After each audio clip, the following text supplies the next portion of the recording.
All right, let's jump into the game. The first thing you need to know is that this one didn't feel like a blowout early on. The Chiefs came out a little sloppy, and Mahomes tossed a pair of interceptions that had a lot of people in the stadium holding their breath. But that's what made the comeback so satisfying. Instead of folding, Kansas City tightened up, reset a few things at halftime, and methodically took control in the second half to finish it 28-7. Those 3 second-half touchdown passes from Mahomes turned what looked like a tense night into a confident win for the home team. You could feel the shift in the air. Early on, Washington's backup, Marcus Mariota, was moving the chains well enough and keeping drives alive. But the Chiefs' defense bent without breaking, and the offense found a rhythm when it mattered most. The narrative of the game became simple: mistakes early, adjustments at the break, and execution down the stretch. When the Chiefs put together their longer, scoring drives in the third quarter, the scoreboard started telling the real story. I want you to picture Arrowhead in that third quarter. Crowd noise hitting a new gear, Mahomes settling in, and Kelce and Rice making the kinds of plays that flip momentum. Let's talk about the emotional arc for a second, because that's why this game makes for a perfect opener. You had fear for a moment. Is this going to slide away? And then relief that turned into confidence. That swing keeps casual fans watching and gives diehards talking points for days. So here's a quick question to get you involved right now. Did Mahomes shake off the bad start entirely, or was Washington's defense the bigger factor in the second half? Drop your vote in the comments. Mahomes or defense? Also, if you're not yet part of the channel family, hit subscribe and help push us towards 6,000 subscribers so we can keep making breakdowns like this every week. On the surface, the box score says 28-7, but the story underneath that number matters more. Mahomes finished with just under 300 yards passing and 3 TDs after those early mistakes, and the offense spread the ball to its playmakers to regain control. That's the kind of bounce-back performance that tells you a team still has resilience even when things don't start perfectly. I'll dig into the exact drives and throws in a minute, but for now, I want you to think about the tone change at halftime. What did the offense stop doing, and what did the defense start doing better?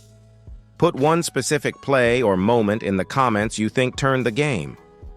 Once the second half began, it felt like Mahomes flipped a mental switch. Those early interceptions were already history. You could see it in his body language. Calmer feet, quicker reads, sharper throws. What stood out the most wasn't one highlight pass, but how he adjusted his entire approach. In the first half, Washington's defense baited him into risky throws with disguised coverages, sitting back and jumping crossing routes. After halftime, Mahomes started attacking the edges instead of forcing tight windows over the middle. He trusted his playmakers again, and the difference was immediate. The first of his 3 second-half touchdown drives set the tone. The Chiefs came out in a hurry-up rhythm, using short passes to Kelce and Rice to pull the defense forward. Then, bang, Mahomes hit Marquise Brown deep down the right sideline for a score. It wasn't just a big play. It was a statement that Kansas City wasn't going to be tentative anymore. The offense suddenly looked like itself, unpredictable, fast, and confident. That drive opened the floodgates. On the next series, you could sense Mahomes and offensive coordinator Matt Nagy getting into sync. Washington's linebackers were on their heels, trying to cover sideline to sideline. That's when Mahomes leaned into his chemistry with Travis Kelce. A few perfectly timed option routes later, the Chiefs were in the red zone, and Kelce did what Kelce always does: found soft spots and converted. The touchdown to cap it off was pure Mahomes improvisation, sliding right, eyes downfield, and delivering across his body to Rice for 6. You couldn't draw it up better. Now, what's interesting about Mahomes' night is that it wasn't just about arm talent, it was about patience. Remember, Washington wasn't rolling over. Their defensive front still got pressure with 4, but Mahomes' pocket movement was next level. He started drifting subtly left or right, keeping his eyes downfield, buying an extra half second, and that half second made the difference. The timing came back, the spacing improved, and suddenly every route concept looked smoother. From that point on, Mahomes wasn't forcing throws, he was dictating coverage. He took what the defense gave him, and when they overcommitted, he punished them. Late in the third quarter, he capped another drive with a touchdown to Isaiah Pacheco on a swing pass that looked simple, but showed exactly how this offense works when it's balanced. Pacheco had been bottled up most of the first half, but with Washington stretched out wide, those underneath lanes opened perfectly. I think what Chiefs fans should take away from this game is reassurance. Even when things start messy, even when Mahomes throws picks or the timing looks off, this offense has a switch it can hit. The halftime adjustments were textbook. Change tempo, simplify reads, trust your rhythm, then let your stars take over. It's the kind of in-game growth that separates a championship team from an average one. Let me throw this question to you, because I want to see where fans land on it. What was your favorite offensive play of the night? Was it the deep shot to Marquise Brown, the red zone scramble throw to Rice, or that perfectly timed screen to Pacheco? Drop your answer in the comments and let's see which moment the Kingdom picks as the turning point. And hey, if you enjoy seeing how Mahomes dissects a defense mid-game, hit the like button right now. It helps the channel reach more Chiefs fans and gets us closer to that 6,000 subscriber milestone. Because next up, we're flipping to the other side of the ball, the defense. And trust me, those guys quietly own this game in ways the scoreboard doesn't even show. While Mahomes and the offense found their rhythm, the Chiefs' defense was quietly putting together one of its most complete performances of the season. Holding any NFL team to just 7 points is no small task, no matter who's under center. And even though Washington was rolling with a backup quarterback, the way Kansas City controlled the tempo, closed space, and made life miserable for him deserves real credit. This was classic Steve Spagnuolo football. Disguise the looks, create confusion, and force mistakes. The pass rush was relentless from the jump. Chris Jones set the tone early, commanding double teams that opened lanes for George, Karlaftis, and Mike Dana to collapse the pocket. You could see it start to wear down Washington's offensive line midway through the second quarter. By the time the third rolled around, the Commanders' quarterback was hurrying throws, and that's exactly when the Chiefs' defense starts smelling blood. They didn't just pressure him, they dictated his every move, but what really stood out was how balanced the unit played. Linebackers were flying to the football. Nick Bolton was everywhere, cleaning up-run lanes and forcing second-and-long situations that made Washington predictable. That's when the secondary took over. L'Jarius Sneed and Trent McDuffie were surgical, locking down the outside, contesting nearly every throw, and showing the kind of communication you expect from a veteran defense. McDuffie in particular deserves a shout-out. His ability to read route stems and close space kept Washington's receivers from getting any rhythm at all. And remember that third-quarter drive when Washington tried to claw its way back. The Chiefs completely smothered it. After a short completion on first down, they dialed up a disguised blitz from Justin Reed, and the quarterback never saw it coming. Sack, drive over, momentum gone. The defense jogged off the field while the Arrowhead crowd roared. That was the moment you could feel the Commanders mentally check out. The score might have said 21-7 at that point, but the game was already over. One thing that doesn't get talked about enough is how complementary this Chiefs defense has become to the offense. They feed off each other now.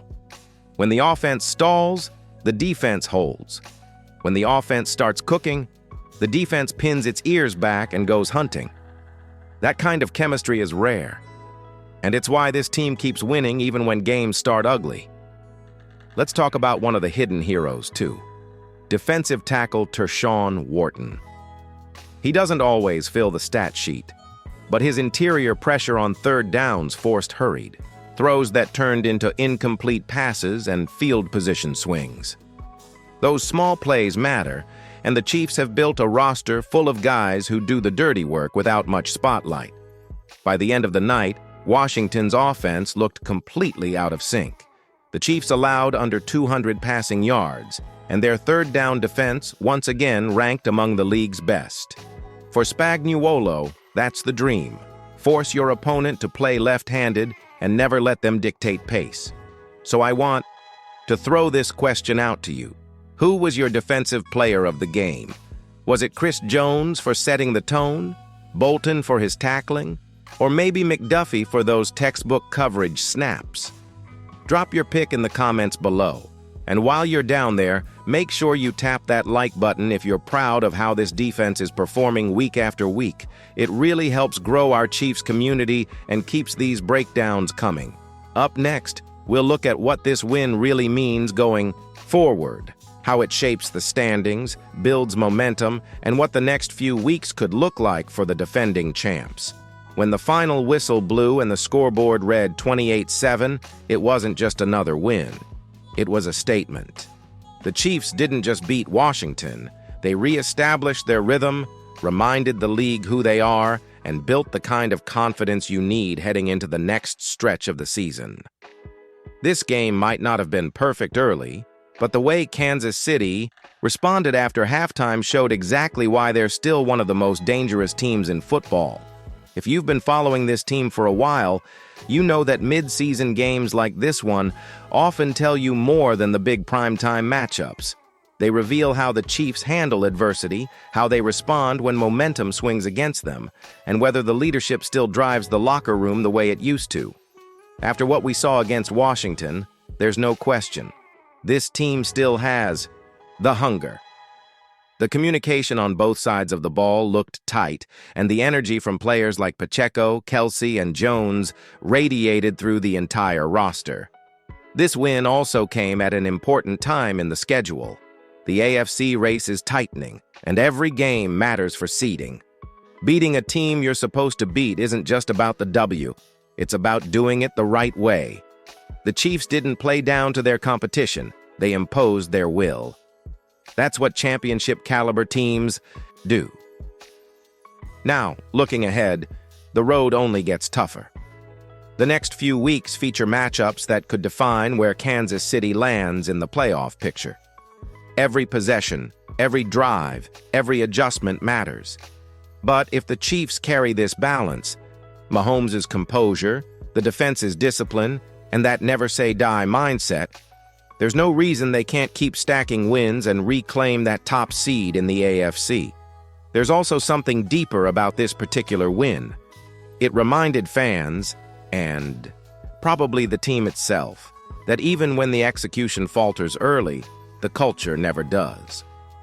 Andy Reid's message about staying patient, trusting your reads, and finishing strong was on full display.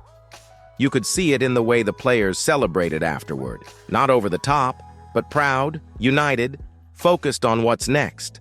That's the identity that's kept the Chiefs relevant year after year. I want to hear from you on this one. After watching this game, how confident are you that Kansas City can make another deep playoff run?